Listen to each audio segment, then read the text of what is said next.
En manchette aujourd'hui, des inquiétudes dans la région face aux tarifs douaniers de Trump et grosse fin de semaine de hockey pour nos équipes de la LHJMQ.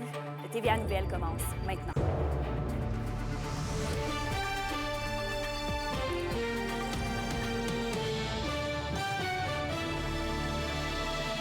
Bon vendredi, Kémilia La Liberté qui vous accompagne pour le TVA Nouvelles. Pour commencer, Donald Trump, le président américain, a confirmé que les tarifs douaniers de 25 entreront officiellement en vigueur à partir de demain. Bon, malgré tout, des membres de la classe politique gardent le sang-froid, comme Justin Trudeau qui a dit ce matin en mêlée de presse que le pays est prêt à fournir une réponse immédiate si les tarifs imposés se concrétisent. Mais pour des entreprises de la région, le futur est moins clair, comme Timbermax, un manufacturier d'équipements forestiers de Rouyn-Noranda, qui fait 20 de ses exportations vers les États-Unis. Le marché des États-Unis, c'est un marché qui est actuellement en croissance. Je ne cacherai pas qu'actuellement, là, on est en mode de vigilance très élevé. On attend actuellement les annonces officielles parce que d'un scénario à l'autre, la mesure de réagir pour nous va être complètement différente. On ne connaît pas les taux des tarifs ni leur date d'application.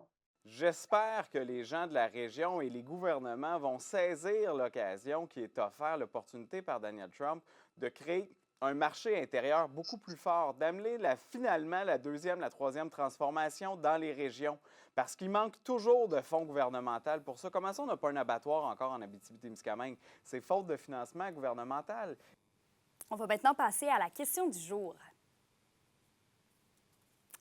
Alors, à la question du jour, on vous demande, pour les tarifs douaniers, comptez-vous boycotter les produits américains? Pour voter et commenter, rendez-vous au tvaabitibi.ca. On poursuit maintenant du côté de Val-d'Or. L'unité Don Rémy, qui vient en aide aux gens aux prises avec des dépendances, tenait un 5 à 7 hier soir pour faire le point sur les services offerts. Et Alexis, l'organisme va organiser des activités dans les prochaines semaines. Oui, bien, c'est leur mission d'aider les gens là, à lutter là, contre, par exemple, des problèmes de drogue, d'alcool ou toutes sortes d'autres dépendances. C'est vraiment leur mission première. Donc, l'organisme qui va organiser là, quelques activités, ils en organisent quelques-unes à chaque mois. Il va y en avoir 5 au mois de février, notamment une conférence ouverte au grand public à la mi-février concernant le mécanisme de la solitude et tout ce qui est lié autour de ça. Donc, comment contrer de la solitude, utiliser des pistes de solutions pour aider les gens là, qui vivent des problèmes dans cette situation-là. Il va également y avoir 4 autres cafés jeux de société. Ça, c'est dans le but là, de voir différentes personnes se réunir, parler, parce qu'il n'y a rien de mieux que de parler ensemble pour régler là, ses propres problèmes. Donc, c'est des solutions là, que l'organisme tente de mettre en place pour aider le plus de personnes possible, comme c'est leur mission numéro 1.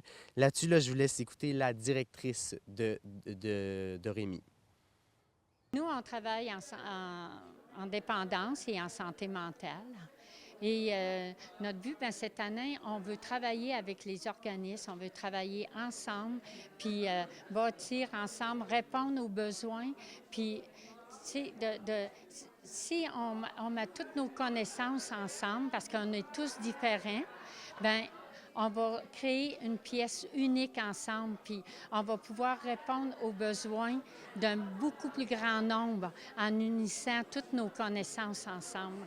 Alors, la vision pour l'unité Don Rémy cette année, d'un nouveau souffle, de prendre une nouvelle direction, c'est vraiment d'arriver à travailler ensemble. Et je rappelle, les services offerts sont gratuits, donc si jamais il y a des gens qui en ont besoin, n'hésitez pas là, à faire appel à leurs services. Oui, clairement. J'en profite en même temps pour rappeler le défi 28 jours sans alcool qui débute demain. À plus tard, Alexis. En santé maintenant, grâce au guichet d'accès première ligne, 90 des demandes ont été traitées en moins de 36 heures et plus de 80 des besoins ont pu être comblés par une consultation médicale. Le service GAP permet d'obtenir des conseils médicaux ou un rendez-vous avec un professionnel de la santé en appelant par exemple le 811. Depuis le mois d'avril dernier, à travers la région, plus de 14 000 demandes ont été reçues. Sans convention collective depuis bientôt 3 ans, les agents en service correctionnel de la prison d'Amos haussent le ton face à leur employeur, le gouvernement québécois. Félix Blaquière nous explique. Sans contrat de travail depuis près de 2 ans, les agents correctionnels d'Amos n'en peuvent plus des conditions difficiles. C'est vraiment le manque de personnel, le manque d'effectifs. Ça fait en sorte que que l'employeur utilise le temps supplémentaire obligatoire à outrance. C'est pratiquement à tous les semaines, tous les jours. Et il y a aussi le fait que la population carcérale augmente de plus en plus. À la table de négociation, ils demandent oui un meilleur salaire, mais surtout une amélioration des conditions de travail. C'est selon eux l'attractivité même de l'emploi qui est en jeu. Parce que oui, il y a le temps supplémentaire obligatoire, juste pour pouvoir tenir la prison debout, fait en sorte qu'il y a l'épuisement des agents correctionnels. Certains agents partent en arrêt maladie pour toutes sortes de raisons. Et tout ça fait en sorte que c'est un cercle vicieux, dans le fond. C'est plus que ça va mal, moins qu'on a d'agents, plus que ça va mal. Le cabinet de la ministre québécoise du Trésor ne souhaitait pas commenter l'affaire par respect pour le processus en cours. Mais l'instance gouvernementale affirme tout de même avoir conscience des enjeux dans les centres de détention et que l'objectif dans les négociations est notamment d'améliorer les conditions de travail des agents. Les membres du syndicat ont confiance en les négociations, mais ils ne ferment pas la porte à des moyens de pression plus accablants si les discussions ne vont pas dans le sens souhaité. Félix Blaquière, RNC Nouvelles, Amos. Il y a du nouveau au parc Musca de Rouyn-Noranda. C'est ce soir l'ouverture du Shack à Frilou. Situé au pied de la glissade illuminée de la côte météo, le Shack à Frilou ouvre ses portes tous les vendredis de l'hiver de 17h30 à 22h.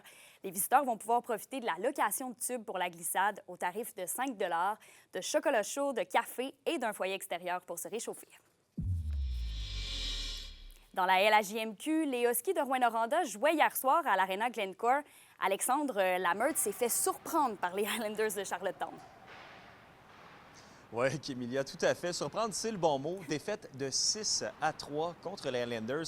Et là, il faut le dire, les Huskies de Rouyn-Noranda accordent beaucoup de buts par les temps qui courent. Le week-end dernier, c'était 2 fois 5 buts, donc 10 buts en 2 matchs. Et là, hier soir, 6 buts contre une équipe, les Highlanders de Charlottetown, qui ne sont pas reconnus comme étant une machine offensive. C'est un aspect du jeu qu'il faudra certainement resserrer, selon l'entraîneur-chef Steve Hartley. Je lui ai parlé un petit peu plus tôt cette semaine. Là, il m'a dit que rentrer en série et laisser passer 5-6 buts par match, ça ne sera pas possible.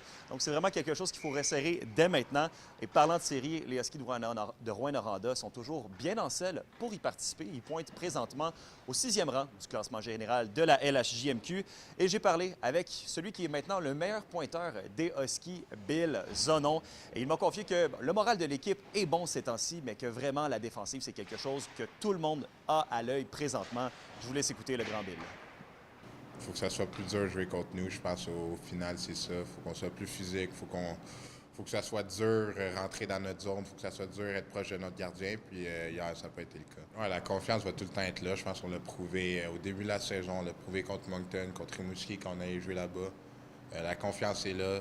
Maintenant, je pense qu'il reste juste à être constant. Puis c'est ça qu'on va essayer de faire là, pour les dernières games avant de rentrer en série. Et Alexandre, de l'autre côté de la 117, les Foreurs débutent ce soir un week-end important pour la course aux séries.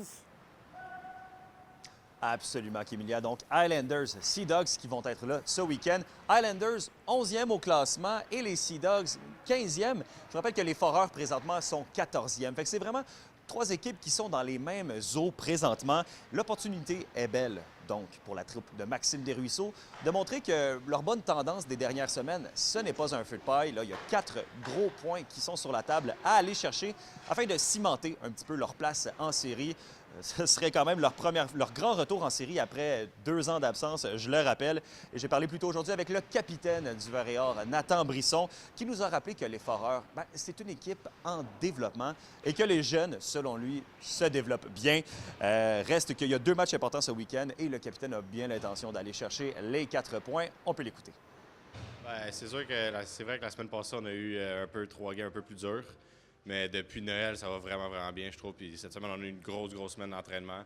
On est prêt. On sait que c'est 2 grosses équipes qu'il faut qu'on aille chercher les points. On s'attend à du gros, même si c'est pas nécessairement les équipes du haut de classement. On les sous-estime pas. On sait qu'il faut tout le temps tout se donner. Puis si on est capable de jouer comme on joue depuis Noël, c'est sûr qu'on va aller chercher les victoires. Highlanders, Foreurs, c'est ce soir 19h. Sea Dogs, Huskies, ce soir 19h également. Je vous reviens ce soir avec un reportage complet sur les gros matchs de la fin de semaine. Merveilleux. Merci, Alexandre. Au Toujours plaisir. au hockey, les Forestiers d'Amos, de leur côté, débutent leur week-end sur la route du bien mauvais pied. Ils se sont inclinés hier soir par la marque de 5-2 face au Phoenix du Collège Esther Blondin à Repentigny. Bien que le match a été serré, le jeu de puissance du Phoenix a fait la différence pendant l'affrontement. C'est donc un 10e revers consécutif pour les Forestiers, eux qui pointent au 11e rang du classement général.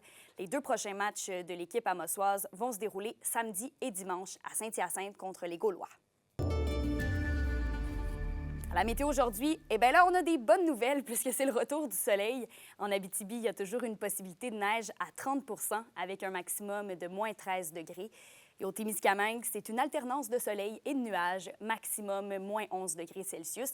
Maintenant, pour ce soir et cette nuit, on aura quelques nuages. Ça se refroidit, par contre, avec un minimum de moins 30. Ça va descendre à rien de moins que 38 au cours de la nuit. Et plus au sud, il fera moins 29 et moins 36 au cours de la nuit. On profite donc de la bonne dose de vitamine D aujourd'hui. Profitez-en pour aller faire un tour à l'extérieur.